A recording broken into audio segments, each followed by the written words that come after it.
Hello, good morning to all. Myself Katarina Monica, and today my topic is respiration in a types and physiology. તો રેસ્પિરેશનની અંદર કેટલા types અને physiology આવે છે એ આપણે ડિસ્કસ કરીએ.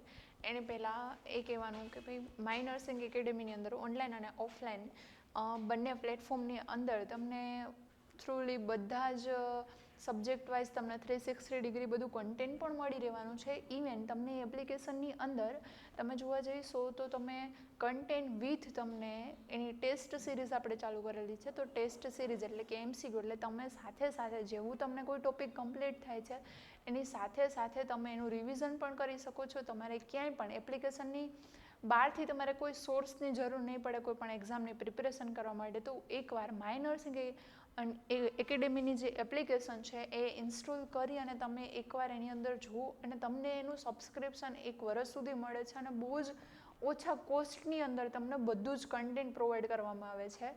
તો એમાં તમને ઇવન એપ્લિકેશન થ્રુ તમને ઘણી બધી ડિટેલ અથવા તો ઘણી બધી વસ્તુ એવી જોવા મળશે કે તમારે એપ્લિકેશન થ્રુ બીજી કોઈ વસ્તુનો યુઝ કરવો પડશે નહીં. તો એકવાર મસ્ટ વિઝિટ અને ઇન્સ્ટોલ કરી અને તમે એકવાર એની અંદર જુઓ કે કેટલી વસ્તુ છે, કઈ રીતના છે. અને જો તમને કોઈ ના ખબર પડે તો અહીંયા હેલ્પલાઇન નંબર પણ આપેલા છે, તમે એની અંદર કોન્ટેક કરી શકો છો અને તમને કોઈ પણ એવી માહિતી જોઈતી છે તે તમને કોન્ટેક નંબર થ્રુ તમને મળી રહેશે. તો આજનો મારો ટોપિક છે એમએસએનની અંદર રેસ્પિરેશન એન્ડ એના ટાઈપ્સ એન્ડ ફિઝિયોલોજી. તો રેસ્પિરેશન શું છે અને રેસ્પિરેશન કેટલા ટાઈપ્સનું હોઈ શકે છે અને એની ફિઝિયોલોજી એટલે કે કઈ રીતે રેસ્પિરેશન થાય છે. તો આપણે એની અંદર જોઈએ તો કે ડેફિનેશન ઓફ રેસ્પિરેશન. રેસ્પિરેશન શું છે? આપણે આખી લંગ્સ જોવાનું છે, આપણે આખી રેસ્પિરેટરી સિસ્ટમ જોવાની છે. આપણે અપર રેસ્પિરેટરી ટ્રેક ને લોઅર રેસ્પિરેટરી ટ્રેક બતાવ્યો છે. હવે લંગ્સ જોઈએ પહેલાં આપણે એકવાર રેસ્પિરેશનના ટાઈપ્સ અને ફિઝિયોલોજી આપણે એકવાર જોઈ લઈએ.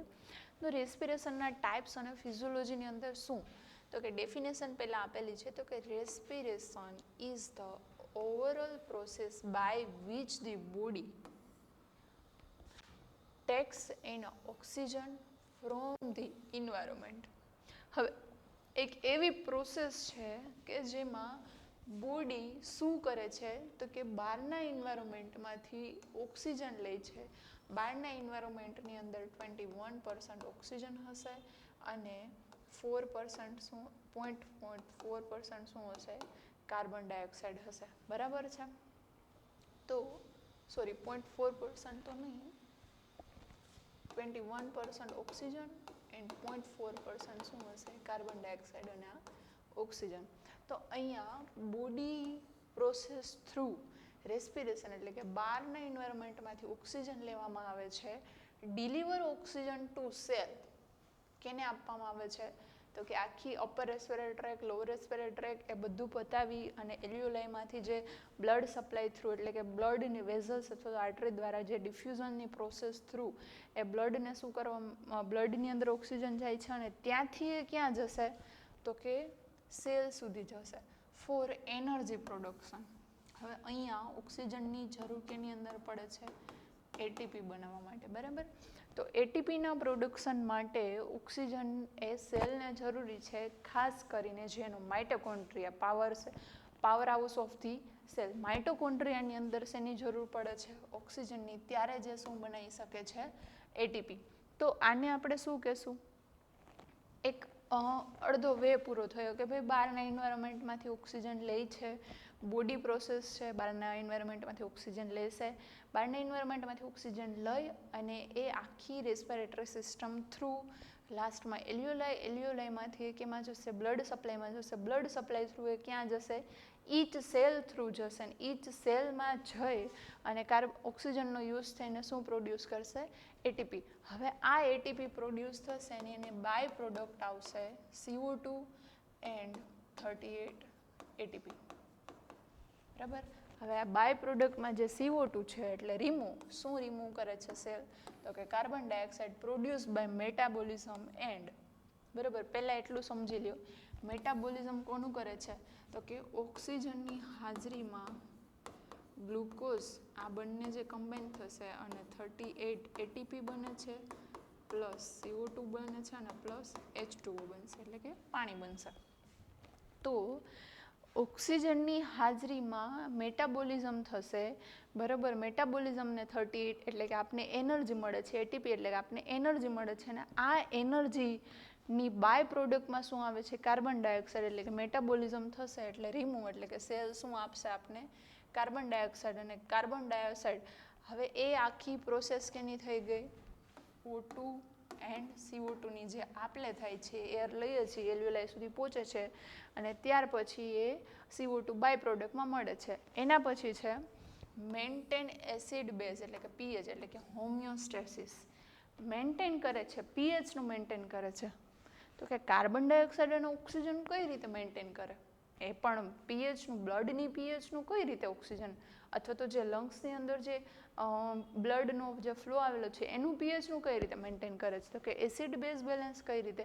તો કે જ્યારે કાર્બન ડાયોક્સાઇડ વધશે ત્યારે બ્લડની એસિડિક, એટલે કે જે એસિડિક જે એનું જે સ્ટ્રક્ચર હશે એસિડિક થશે, બરાબર. એટલે જેવું કાર્બન ડાયોક્સાઇડ વધશે એટલે બ્લડ કેવું થશે? એસિડિક થશે. એસિડિક થશે એટલે એક બ્રેનને એક સાઇન જોશે, એક મેસેજ પાસ થશે કે બ્લડની અંદર ઓક્સિજન, કાર્બન ડાયોક્સાઇડ વધી ગયેલું છે. એટલે બ્રેન મેસેજ આપશે. બ્રેન મેસેજ આપશે એટલે શું થશે? એ ઓક્સિજનને પાછું બ્લડ ફ્લોમાં જશે, અને બ્લડ ફ્લોમાંથી થઈ અને બ્લડ પાછું ક્યાં જશે? હાર્ટમાં, લંગ્સમાં જશે. લંગ્સમાંથી એ શું થશે? પ્યુરિફાઈ થશે, હાર્ટમાં આવશે. હાર્ટમાંથી પાછી આખી સાયકલ ચાલુ રહેશે અને ઓક્સિજનનું, કાર્બન ડાયોક્સાઇડનું આપલે થશે. તો જ્યારે CO2 કે O2 જે વધઘટ થશે એના થ્રુ બ્લડની પણ કેવી થશે? પીએચ વધતી જશે અથવા તો ઘટતી જશે. Then respiration include both mechanical movement of air and cellular utilisation of oxygen. Mechanical movement એટલે શું છે? અંદરની સાઈડ જવું એરનું અને બહારની સાઈડ નીકળવું. એ કેવી થશે? મિકેનિકલ મૂવમેન્ટ થશે. જ્યારે સેલ્યુલર યુટિલાઇઝેશન ઓફ ઓક્સિજન, એટલે સેલ્યુલર યુટિલાઇઝેશન એટલે કે યુઝ કરે છે. કોણ યુઝ કરે છે? તો કે અહીંયા માઇટોકોન્ડ્રિયા શું કરશે? ઓક્સિજનને યુઝ કરશે, જે કેની અંદર આવેલું હશે? સેલની અંદર આવેલું હશે, અને એને આપણે શું કહીએ છીએ? Power house of cell. બરાબર છે. તો સેલ્યુલર યુટિલાઇઝેશન પણ થાય છે રેસ્પિરેશન થ્રુ, અને મિકેનિકલ મૂવમેન્ટ ઓફ એર એટલે કે એર બોડીની અંદર પણ જાય છે, પ્યોર ઓક્સિજન દઈ આવે છે, કાર્બન ડાયોક્સાઇડ લઈ આવે છે, અને પછી બોડીની બહાર જતી રહી છે. તો એ મિકેનિકલ મૂવમેન્ટની અંદર થશે. હવે અહીંયા રેસ્પિરેશન એટલે શું? કે બોડીની એક એવી પ્રોસેસ, મિકેનિકલ એવી પ્રોસેસ છે કે જેના લીધે એર છે ઇન્વાયરોમેન્ટમાંથી જે આપણે ઇન્હેલ કરીએ છીએ, બોડી એને ઇન્હેલ કરે છે, બોડી ઇન્હેલ કરે છે.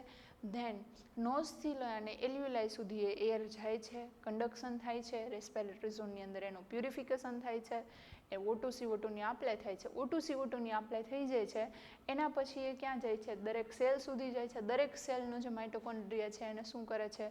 યુઝ કરી લે છે. યુઝ કરી અને પછી O2નું હાજરીમાં ગ્લુકોઝનું શું થશે? મેટાબોલિઝમ થાય છે, અને એના થ્રુ એનર્જી મળે છે. બાય પ્રોડક્ટમાં કાર્બન ડાયોક્સાઇડ મળે. એ કાર્બન ડાયોક્સાઇડ પાછો ક્યાં જશે? એર થ્રુ, એટલે કે લંગ્સ થ્રુ એ પાછો ક્યાં નીકળશે? તો કે બહાર. રેસ્પિરેશન એટલે કે ઇન્હેલ પ્લસ એક્સેલ, અને જે સેલ્યુલર રેસ્પિરેશન છે એ રેસ્પિરેશન આખું જે O2 અને કાર્બન ડાયોક્સાઇડનું જે યુઝ થવું, યુટિલાઇઝ થવું, અને બાય પ્રોડક્ટમાં કાર્બન ડાયોક્સાઇડ મળવું, તો બોડીની અંદર એ જવું અને બહાર નીકળવું, એ બંને પ્રોસેસને શું કહીશું આપણે? રેસ્પિરેશન. હવે જ્યારે આપણે ઇન્હેલ કરીએ છીએ ત્યારે O2 એટલું હોય છે, જ્યારે પાછું બહાર આવે છે ત્યારે કાર્બન ડાયોક્સાઇડ 4% જેટલું થઈ ગયેલું છે, એટલે કે બાય પ્રોડક્ટમાં કાર્બન ડાયોક્સાઇડ વધારે મળે છે. તો જે 0.4 હતું એ કેની અંદર કન્વર્ટ થઈ જાય છે? તો કે 4%ની અંદર. હવે છે types of respiration. Types of રેસ્પિરેશનમાં પહેલા વહેલું રેસ્પિરેશન છે external respiration. Total main 3 type છે. એમાં પહેલા વહેલો ટાઈપ છે એક્સટર્નલ રેસ્પિરેશન. તો નામ ઉપરથી જ છે એક્સટર્નલ રેસ્પિરેશન એટલે કે પલ્મોનરી રેસ્પિરેશન. પલ્મોનરી એટલે કે લંગ્સની અંદર જે થાય છે એ. Involve processes occurring in the lungs. હવે અહીંયા તમે એક વસ્તુ એ વિચારો કે એક્સટર્નલ રેસ્પિરેશન નામ છે અને થાય છે લંગ્સની અંદર, તો એવું કેમ? તો એ તો ઇન્ટરનલ ના થયું? નહીં, ઇન્ટરનલ નહીં થાય, કારણ કે ઇન્ટરનલ જે પ્રોસેસ છે કેની અંદર થાય છે? સેલની અંદર, અથવા તો એલ્યુલર પછીની જે પ્રોસેસ છે કેની અંદર આવશે? ઇન્ટરનલની અંદર આવશે. તો એક્સટર્નલ રેસ્પિરેશન અથવા તો એનું બીજું નામ છે pulmonary respiration. Involve process occurring in the લંગ્સની અંદર આ પ્રોસેસ થાય છે, એટલે કે નોઝથી લઈ અને એલ્વ્યુલાઈ સુધી જે પહોંચે છે. Pulmonary ventilation, movement of air in and out of lungs. Pulmonary રેસ્પિરેશનનું એક જ કામ છે. પલ્મોનરી રેસ્પિરેશન આપણે કોને કહેશું? તો કે ભાઈ એર અંદર આવે છે અને પાછી એર ક્યાં જાય છે? લંગ્સની બહાર. એટલે કે ઉપરથી જે આપણે નોઝ થ્રુ જે એરનું આપણે જે ઇન્હેલ કરીએ છીએ એ લંગ્સ સુધી પહોંચે છે અને લંગ્સ પાછું શું કરે છે? એ જ એરને બહાર કાઢે છે.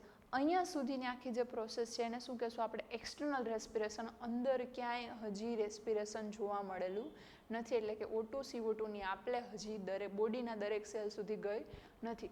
હજી ખાલી એક્સટર્નલ એટલે કે નોઝથી લઈને લંગ્સ સુધીમાં જે એર જાય છે અંદરની સાઈડ જાય છે અને પાછી એર બહાર નીકળે છે એને આપણે શું કહેશું? External respiration. Alveolar gas exchange, diffusion of O2 and CO2 between alveoli and pulmonary capillary blood. બરાબર છે. હવે અહીંયા ડિફ્યુઝન કોને કહેશું આપણે? ડિફ્યુઝનનો સિમ્પલ મિનિંગ જોવા જઈએ તો કે વધારેથી ઓછા તરફ. તો બે વસ્તુ આની અંદર છે. હવે આ છે જ્યારે આપણે ઇન્હેલ કરીએ છીએ ત્યારે ઓક્સિજન કેવું હશે? વધારે. કાર્બન ડાયોક્સાઇડ કેવું હશે? ઓછું. હવે એ લંગ્સમાંથી થઈ અને આવી ગયેલું છે. આ આપણે કોઈ પણ વેઇન અથવા તો આર્ટરી સમજીએ અને એની ઉપર એલ્યુલાઈ છે, એની ફરતી કોરનું આ ગૂંચળું છે. બરાબર છે. હવે પલ્મોનરી વેઇન અથવા તો પલ્મોનરી આર્ટરીની અંદર કેવું બ્લડ હશે? આર્ટરીની અંદર ડીઓક્સિજનેટેડ હશે અને જ્યારે વેનની અંદર કેવું હશે? ઓક્સિજનેટેડ. તો અહીંયા પલ્મોનરી આર્ટરીની અંદર આ આર્ટરી છે. પલ્મોનરી આર્ટરીની અંદર કેવું બ્લડ હશે? ડીઓક્સિજનેટેડ એટલે કે કાર્બન ડાયોક્સાઇડ વાળું. જ્યારે અહીંયા કેવું હશે? ઓક્સિજનેટેડ એટલે કે એલ્યુલાઈની અંદર જે આપણે એર છે એ ઇન્હેલ કરીએ છીએ, ઇન આવે છે, બરાબર, એની અંદર ઓક્સિજન વાળું હશે. તો અહીંયા ઓક્સિજન કેવું છે? વધારે. અને અહીંયા કાર્બન ડાયોક્સાઇડ કેવું છે? વધારે. તો અહીંયા ઓક્સિજન કેવું થયું? ઓછું. અને અહીંયા કાર્બન ડાયોક્સાઇડ કેવું થયું? ઓછું. તો ઓક્સિજન વધારે છે એટલે એ ક્યાં આવશે? નીચેની તરફ. ઓક્સિજન અહીંયા કેવું છે? ઓછું. એટલે વધારેથી ઓછા તરફ. અને કાર્બન ડાયોક્સાઇડ વધારે છે અને અહીંયા ઓછું છે, તો આ વધારેથી ઓછા તરફ એટલે એ ક્યાં જશે? એલ્યુલાઈમાં. એટલે ડિફ્યુઝનનો મતલબ એવો છે કે વધારેથી ઓછા તરફ જે O2 અને CO2ની જે આપલે થાય છે પલ્મોનરી આર્ટેરિયલ્સથી લઈ અને એલ્યુલાઈની અંદર, એને આપણે શું કહેશું? ડિફ્યુઝન. હવે આ જે CO2 O2ની આપલે થાય છે કોની વચ્ચે થાય છે? તો કે એલ્યુલાઈ અને પલ્મોનરી કેપિલરી બ્લડ, એટલે કે જે આર્ટરી છે એની અંદરથી એ બ્લડ. હવે બ્લડની અંદર આ બ્લડ અહીંયા હશે ને, તો બ્લડની અંદર જે ઓક્સિજન અને કાર્બન ડાયોક્સાઇડ હશે વધુથી ઓછા તરફ જશે, એટલે કે ઓક્સિજન વધારે હશે તો એ એલ્યુલાઈમાંથી કેમાં આવશે? બ્લડની અંદર આવશે. અને બ્લડની અંદર હશે ઓક્સિજન કાર્બન ડાયોક્સાઇડ વધારે તો એ ઓછા તરફ જશે, એટલે કે એલ્યુલાઈની અંદર જશે. એટલે એ બંનેનું શું થઈ જશે? ત્યાં ગેસ એક્સચેન્જ થશે. બરાબર. તો આ શું છે? External respiration. એટલે કે ખાલી માત્ર ને માત્ર બહારથી જે નોઝથી આપણે જે એર લઈએ છીએ અને અહીંયા જે બ્લડ સુધી ઓક્સિજનનો અને કાર્બન ડાયોક્સાઇડનો આપલે થાય છે, આ કેની અંદર આવશે? એક્સટર્નલ રેસ્પિરેશનની અંદર. હવે આ બ્લડની અંદર ઓક્સિજન મિક્સ થઈ ગયું. હવે આ ઓક્સિજન મિક્સ થઈને હવે જે આગળની પ્રોસેસ આવશે એ બીજા રેસ્પિરેશનની અંદર આવશે. બરાબર. એ આપણે જોઈએ. બીજું આવે છે ઇન્ટરનલ રેસ્પિરેશન. ઇન્ટરનલ રેસ્પિરેશનનું બીજું નામ છે ટીસ્યુ રેસ્પિરેશન. ટીસ્યુ રેસ્પિરેશન એટલે કે સેલવાળું રેસ્પિરેશન. હવે એક્સટર્નલ રેસ્પિરેશનની અંદર પલ્મોનરી રેસ્પિરેશન હતું, એની અંદર ખાલી એર બહારથી આવતી હતી, બ્લડમાં મિક્સ થવા સુધીની જે પ્રોસેસ થતી હતી એક્સટર્નલ હતી. હવે જે રેસ્પિરેશન, હવે રેસ્પિરેશન કેની કઈ બે વસ્તુની વચ્ચે હશે? તો કે બ્લડથી લઈ અને સેલ સુધી. આ વસ્તુ કેવી થઈ? તો કે ઇન્ટરનલ રેસ્પિરેશન વાળી. આ કેવી છે? ઇન્ટરનલ. જ્યારે બહારથી ઇન્વાયરોમેન્ટમાંથી ક્યાં જશે? બ્લડ સુધી જશે. તો આ કેવું થયું? એક્સટર્નલ. બરાબર. તો તો બ્લડથી સેલ વચ્ચેનું જે હશે એને આપણે ક્યુ રેસ્પિરેશન કહેશું, તો કે ઇન્ટરનલ. અને બહારના એન્વાયરમેન્ટમાંથી બ્લડ સુધીની જે રેસ્પિરેશન થશે એને આપણે શું કીધું, એક્સટર્નલ. હવે ટિશ્યુ રેસ્પિરેશનની અંદર શું છે, exchange of gases between systematic capillaries and body tissue. હવે આ જે હમણાં મેં તમને કેપિલરીઝ વાળું જે સમજાવ્યું, સિસ્ટમેટિક કેપિલરીઝ, સિસ્ટમેટિક કેપિલરીઝમાં કેમ આવશે, ઓલી પલ્મોનરી હતી, તમને હું બતાવું, એ પલ્મોનરી હતી. અહીંયા શું હતું, પલ્મોનરી કેપિલરીઝ. આ શું છે, પલ્મોનરી કેપિલરી. પલ્મોનરી કેપિલરી એટલે કે પલ્મોનરી આર્ટરી હશે અથવા તો પલ્મોનરી વેઇન હશે, તેની અંદર અપવાદ આવે છે O2 અને CO2 વાળું, બરાબર, O2 વેઇનમાં અને આર્ટરીમાં. તો આ પલ્મોનરી કેપિલરી વાળું હતું જે કેમાં છે, એક્સટર્નલ રેસ્પિરેશનની અંદર, બરાબર. પણ હવે આમાંથી પલ્મોનરી કેપિલરીમાંથી સિસ્ટમેટિક કેપિલરીની અંદર આપણે એને મોકલવાનું છે, તો એ આપણે કઈ રીતે મોકલશું, બરાબર, એ આવે છે ઇન્ટરનલની અંદર. હવે અહીંયા સિસ્ટમેટિક કેપિલરી અથવા તો બોડી ટિશ્યુ સુધી પહોંચે છે. હવે અહીંયા જે એલ્યુલાઈ આવેલી હશે, એલ્યુલાઈમાંથી પલ્મોનરી વેન અથવા તો પલ્મોનરી આર્ટરી છે એ ક્યાં જશે, તો કે હાર્ટ સુધી જશે. હાર્ટમાંથી ક્યાં જશે, તો કે ઈચ સેલ સુધી જશે. સેલમાંથી પાછી બાય પ્રોડક્ટ થઈને સિસ્ટમેટિક કેપિલરી થ્રુ ક્યાં જશે, પાછી ક્યાં આવશે, હાર્ટ સુધી આવશે. આ રાઈટ સાઈડના હાર્ટમાં આવશે, આ ક્યાં હશે, લેફ્ટ સાઈડમાં. પાછી રાઈટ સાઈડમાં હાર્ટમાંથી ક્યાં જશે પાછી, તો કે પાછી એ કેમાં આવતી રહેશે, સિસ્ટમેટિક સર્ક્યુલેશનમાં આવશે. એટલે રાઈટ સાઈડથી શું થશે, પાછું એનું પમ્પિંગ થશે અને પાછી એ કેમાં કન્વર્ટ થવા માટે જશે, આખી સિસ્ટમમાં જશે. સિસ્ટમમાંથી ફરી પાછું ક્યાં બ્લડ આવશે, પલ્મોનરીની અંદર, બરાબર. તો આ જે આખું સ્ટ્રક્ચર બને છે, તો અહીંયા સિસ્ટમેટિક કેપિલરીઝનું આપેલું છે, જ્યારે ઓની અંદર શું હતું, પલ્મોનરી કેપિલરીઝની અંદર હતું. અને ટિશ્યુની અંદર જે બ્લડ પહોંચે છે, ટિશ્યુ સુધી જે ઓક્સિજન બાઇન્ડ, હવે ઓક્સિજન બાઇન્ડ કોની જોડે થશે, હવે આપને ક્વેશ્ચન, એલ્યુલાઈમાંથી બ્લડમાં જતું રહ્યું, પણ બ્લડ છે એની અંદર ઓક્સિજન બાઇન્ડ કોની જોડે થશે, તો કે HB જોડે. HBના જે 2 આલ્ફા અને 2 બીટા જે બે સેલ આવેલા, જે રિસેપ્ટર આવેલા હશે, એટલે ટોટલ 4. તો એક HB જે હશે એની અંદર કેટલા ઓક્સિજનના મોલેક્યુલ છે એ બાઇન્ડ થશે, તો કે 4 ઓક્સિજનના મોલેક્યુલ છે એ બાઇન્ડ થશે, બરાબર છે. તો અહીંયાથી જે બાઇન્ડ થવા માટે કોણ જોઈશે બ્લડમાં, HB પ્રોપર અમાઉન્ટની અંદર જોઈશે. જેની અંદર HB ઓછું હશે, જેની અંદર HB ઓછું જોવા મળતું હશે, તેની અંદર ઓક્સિજન પણ કેવું હશે, ઓછું, કારણ કે બાઇન્ડિંગ થતું નથી. ઓક્સિજનને બ્લડની થ્રુ કોઈ સેલ સુધી પહોંચાડવા માટે શેની જરૂર પડે છે, હિમોગ્લોબિનની. હિમોગ્લોબિનની જરૂર એટલા માટે પડે કે ઈ અને 2 આલ્ફા અને 2 બીટા જે રિસેપ્ટર આવેલા હશે એની જોડે ઓક્સિજન બાઇન્ડ થશે અને એક જગ્યાએથી બીજી જગ્યાએ લઈ જશે. તો એક જગ્યાએથી બીજી જગ્યાએ લઈ જવા માટે HB હોવું જરૂરી છે. જ્યારે HB જ ઓછું હશે તો ઓક્સિજન તો પ્રોપર અમાઉન્ટની અંદર આવે છે, પણ HB નથી એટલે બાઇન્ડ નથી થતું ને દરેક સેલ સુધી પહોંચી શકતું નથી. એટલા માટે પણ ક્યાંક ને ક્યાંક HB નોર્મલ અમાઉન્ટની અંદર હોવું પણ જરૂરી છે. તો સિસ્ટમેટિક કેપિલરીઝ એટલે કે ટિશ્યુ સુધી અહીંયાથી બ્લડ છે એ આગળ ક્યાં જશે, તો કે સેલ સુધી. ને સેલ સુધી HB પહોંચશે એટલે ઓક્સિજનના મોલેક્યુલ કેમાં જશે, દરેક સેલમાં જશે. દરેક સેલમાં ઓક્સિજનનો યુઝ કરીને શું બનાવશે, ATP બનાવશે, બરાબર, ગ્લુકોઝની હાજરીમાં. હવે અહીંયા આપેલું છે O2 diffuse from blood to tissue cell, બરાબર, અને CO2 diffuse from cell to blood. એટલે કે O2 કેમાં ડિફ્યુઝ થશે, બ્લડમાંથી કેમાં જતું રહેશે, ટિશ્યુમાં. જ્યારે CO2 ડિફ્યુઝ કેમાં થશે, સેલમાંથી બ્લડમાં.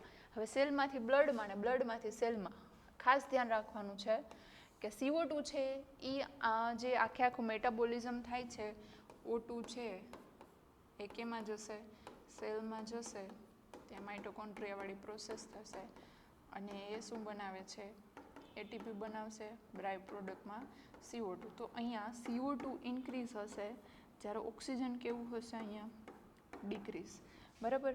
તો અહીંયા CO2 ડિફ્યુઝ ક્યાં થશે, મતલબ કે વધારેથી ઓછા તરફ ક્યાં જશે, તો કે સેલમાં વધારે હશે એટલે એ બ્લડમાં મિક્સ થશે અને અહીંયા ઓક્સિજન બ્લડમાં વધારે છે એટલે એ ટિશ્યુમાં મિક્સ થશે, બરાબર છે, ડિફ્યુઝ થશે ટૂંકમાં, એટલે વધારેથી ઓછા તરફ એનું આખું કન્વર્ટ થશે. એ વસ્તુ શું થશે અહીંયા? ઇન્ટરનલ રેસ્પિરેશન એટલે કે ટિશ્યુ રેસ્પિરેશન. બ્લડથી લઈ અને સેલ સુધીનું જે રેસ્પિરેશન થશે એ શું થશે કે ટિશ્યુ રેસ્પિરેશન એટલે કે ઇન્ટરનલ રેસ્પિરેશન. આ બે વસ્તુ સમજાણી કે એક્સટર્નલ શું છે અને ઇન્ટરનલ શું છે. બોડીની અંદર, લંગ્સવાળું પણ બોડીની અંદર જ છે, પણ એ બહારની સાઈડ છે, ત્યાં કોઈ પણ આપલે કે દરેક સેલમાંથી આપલે થતી નથી. નોઝથી લઈ બહારના એન્વાયરમેન્ટથી લઈ અને એલ્યુલાઈ સુધી અને બ્લડ સુધી જે ઓક્સિજનની CO2ની આપલે થાય એ એક્સટર્નલ અને બ્લડથી સેલ સુધી થાય એ ઇન્ટરનલ. હવે આવે છે સેલ્યુલર રેસ્પિરેશન. આ છે થર્ડ ટાઈપ, જે મેં તમને આગળના બે રેસ્પિરેશનમાં એક વાર સમજાવી દીધેલું કે સેલની અંદર ઓક્સિજનનું અને CO2નું કઈ રીતે આપલે થાય છે. એ થર્ડ વાળું છે સેલ્યુલર રેસ્પિરેશન. પહેલા વાળું એક્સટર્નલ રેસ્પિરેશન એટલે કે પલ્મોનરી રેસ્પિરેશન. સેકન્ડ વન શું છે તો કે ક્યું આવેલું સેલ્યુલર રેસ્પિરેશન, ઇન્ટરનલ રેસ્પિરેશન એટલે કે ટિશ્યુ રેસ્પિરેશન. હવે આવે છે બાયોકેમિકલ રેસ્પિરેશન. બાયોકેમિકલ રેસ્પિરેશનની અંદર અકર ઇનસાઇડ ઓફ ધી સેલ, સેલની અંદરનું રેસ્પિરેશન, મેઇનલી ઇન માઇટોકોન્ડ્રિયા એટલે કે પાવર હાઉસ ઓફ સેલ.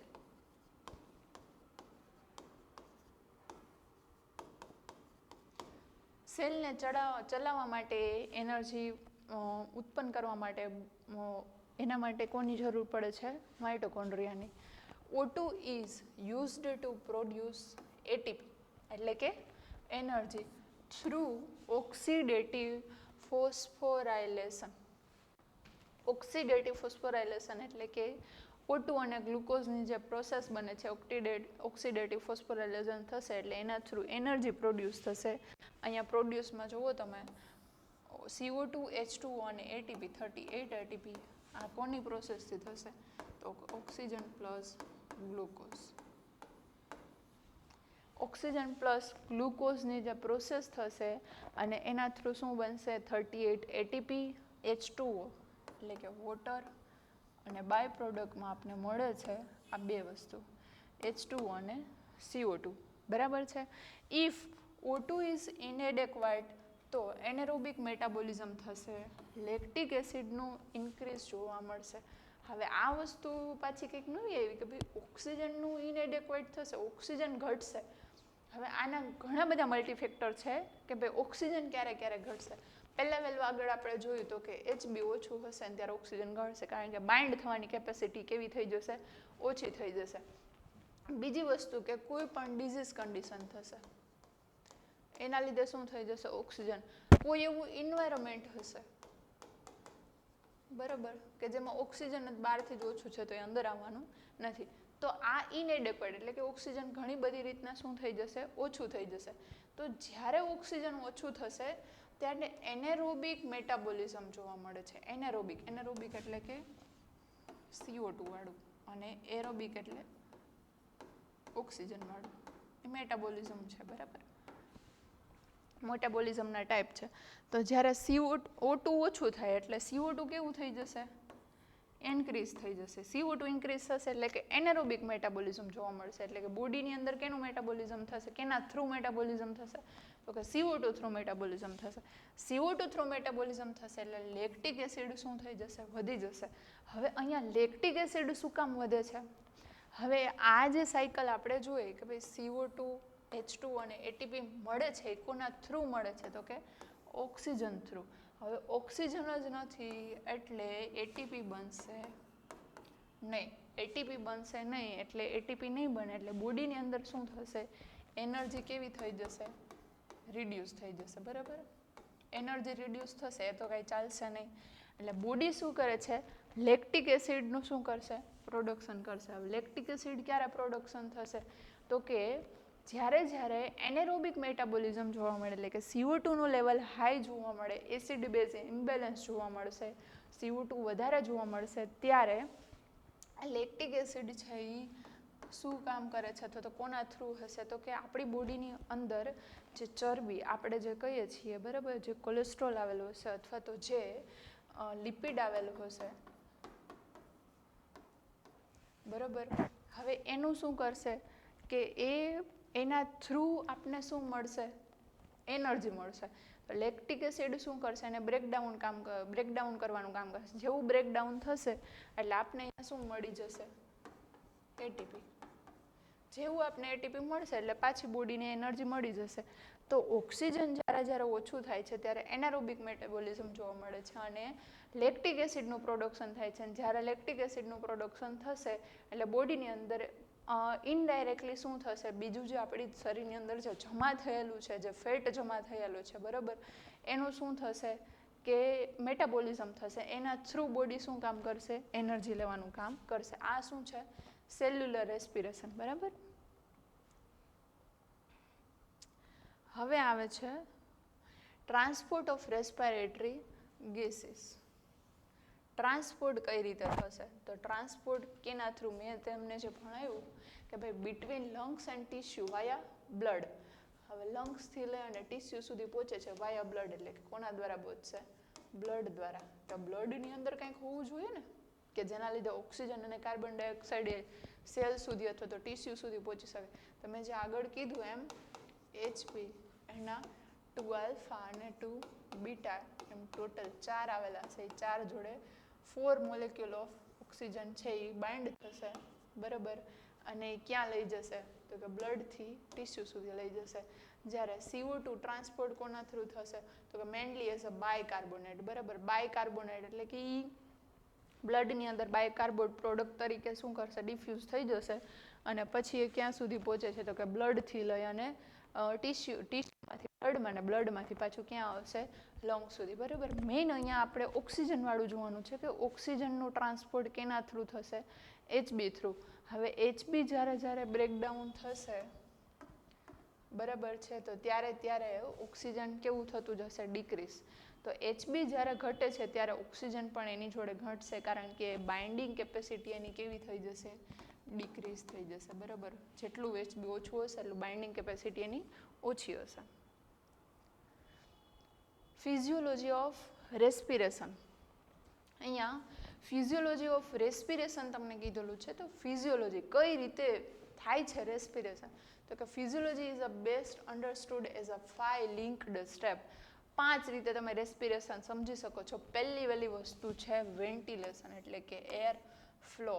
બહારની હવા છે એ તમને પ્રોપર મળી રહી છે કે નથી મળી રહેતી, મતલબ વેન્ટિલેશન, તમને એર ફ્લો મળે છે કે નહીં. પહેલું એ. બીજી વસ્તુ છે ડિફ્યુઝન, ગેસ એક્સચેન્જ અક્રોસ મેમ્બ્રેન્સ, એટલે કે સેલમાં અથવા તો ટિશ્યુમાં, બરાબર. બીજી વસ્તુ આવે છે ડિફ્યુઝન, એટલે કે વધારેથી ઓછા તરફ ઓક્સિજનની અને CO2ની જે આપલે થાય છે ડિફ્યુઝન. થર્ડ વન છે perfusion, blood flow through lungs and VQ matching. VQ matching એ શું છે? V મતલબ અહીંયા થશે, આગળ આપણે આવશે જ્યારે મેં લંગ્સ ભણીશ ને ત્યારે VQ મેચિંગ આવે છે. VQ મેચિંગ મતલબ એર ફ્લો અને બ્લડ ફ્લો એ સામસામે કેવું હોવું જોઈએ? બેલેન્સની અંદર હોવું જોઈએ. જો એર ફ્લો વધી જશે અને બ્લડ ફ્લો ઘટી જશે તો પણ ઇનએડિક્વેટ થશે, અને બ્લડ ફ્લો વધી જશે અને એર ફ્લો ઘટી જશે તો પણ કેવું થશે? CO2 અને O2નું કેવું થશે? ઇમ્બેલેન્સ થશે. તો બીજી વસ્તુ છે perfusion, blood flow through lungs. તો લંગ્સની અંદર જે બ્લડ ફ્લો આવે છે, બરાબર, એ કેવું હોવું જોઈએ? એકદમ નોર્મલ, એટલે કે જે આપણો રૂટીનલી જે ફ્લો થવો જોઈએ, સામે મેચ થવો જોઈએ, એર ફ્લો અને બ્લડ ફ્લો એ થવો જોઈએ, બરાબર. એને આપણે શું કહેશું? પરફ્યુઝન. પછી છે ટ્રાન્સપોર્ટ. ટ્રાન્સપોર્ટ એટલે કે O2 અને CO2 બ્લડની અંદર કઈ રીતે પહોંચે છે. અને last one is a regulation, એટલે કે ન્યુરલ પ્લસ કેમિકલ કંટ્રોલ. હવે વેન્ટિલેશન એટલે કે એર ફ્લો, ડિફ્યુઝન એટલે કે ગેસ એક્સચેન્જ કઈ રીતે પહોંચે છે? બહારથી હવા લેવી, બહારથી હવા જે આવે છે એ વેન્ટિલેશન. બહારથી હવા જે આપણે લઈ લીધી પછી એને આગળ મોકલવાની છે એ પ્રોસેસમાં શું આવશે?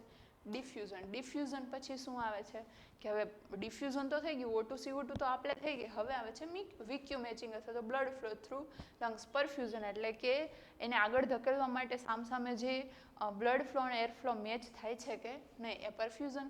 હવે આવે છે ટ્રાન્સપોર્ટ. ટ્રાન્સપોર્ટ કોના થ્રુ થાય છે? બ્લડની અંદર મિક્સ થઈ ગયું એટલે હવે બ્લડ થ્રુ થશે, એટલે કે બ્લડ એને શું લઈ જશે? ટ્રાન્સપોર્ટ કરશે ઓક્સિજનને અને CO2 નો. ઓક્સિજન હિમોગ્લોબિન થ્રુ અને CO2 છે બાયકાર્બોનેટ પ્રોડક્ટ તરીકે બ્લડમાં રહેશે. એના પછી આવે છે રેગ્યુલેશન.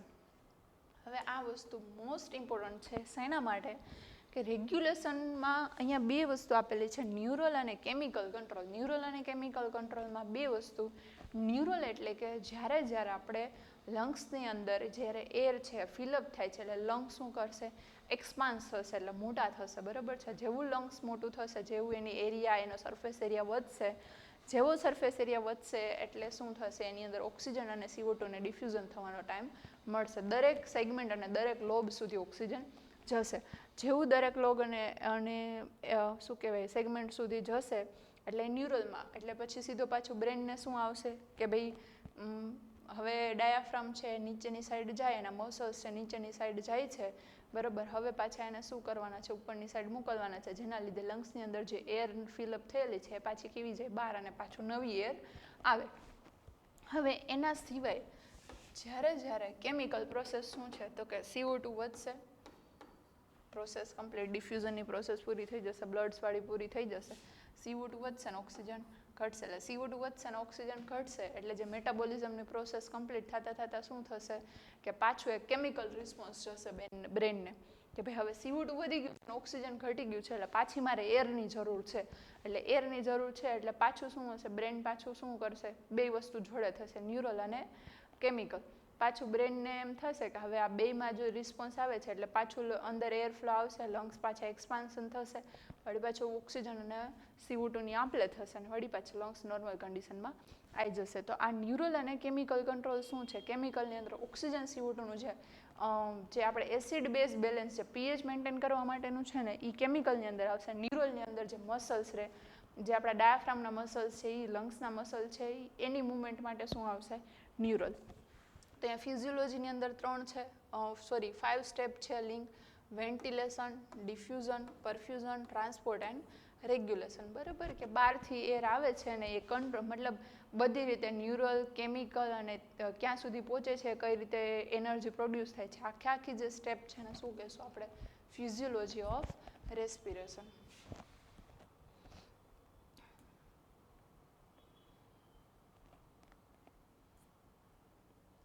તો અહીંયા આપણે જોયું કે ભાઈ રેસ્પિરેશનના ટાઈપ્સ શું છે અને એની ફિઝિયોલોજી શું છે. તો ટાઈપ્સની અંદર 3 ટાઈપ્સ આવ્યા હતા: એક્સટર્નલ રેસ્પિરેશન, ઇન્ટરનલ રેસ્પિરેશન અને સેલ્યુલર રેસ્પિરેશન, બરાબર. એક્સટર્નલની અંદર શું હતું કે નોઝથી લઈ, બહારના એન્વાયરમેન્ટથી લઈ અને બ્લડ સુધી પહોંચાડવાનું.